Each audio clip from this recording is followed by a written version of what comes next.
Zeg Ronnie, deze week is er iets bijzonders gebeurd, namelijk je nieuwe single is uitgekomen. Ja, klopt.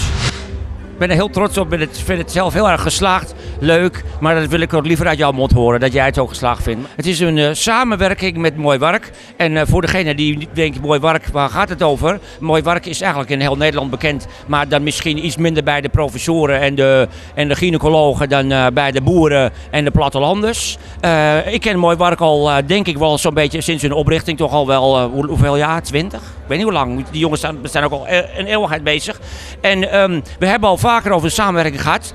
We hebben ook 2 jaar geleden ongeveer echt om de tafel gezeten. Hebben we een balletje geprikt en hebben we tegen elkaar gezegd: gaan we nog een keer zingen, gaan samen doen. Toen hebben we allemaal gezegd ja, maar we wisten niet wat. Toen hebben we gezegd, als zich iets aandient, dan... Nou, en 2 jaar daarna zitten Matthijs en ik in de bus. Ging het over Alawio en ging het over, is dit leuk om dit aan Mooi Wark voor te leggen?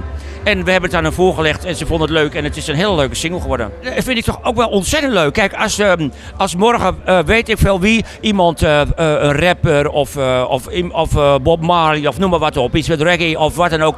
En je kan het bij elkaar brengen, dan sta ik overal voor op, want dat vind ik superleuk.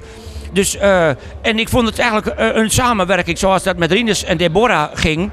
Dat was natuurlijk wel Nederlandstalige feestmuziek. Maar dat proeft toch wel een beetje naar meer om te kijken van met wie of hoe of wat. En met Mooi Wark hadden we dus al ooit dat gesprek gehad.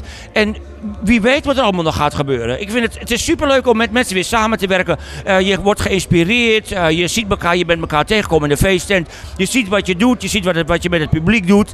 Wat zij doen is feesten. En wat ik doe is feesten. Maar allebei tap je net allebei uit een ander vaatje. Maar goed, het werkt. Volgens mij werkt het wel. Maar dat moet zich natuurlijk nog bewijzen of mensen in het land het ook leuk vinden.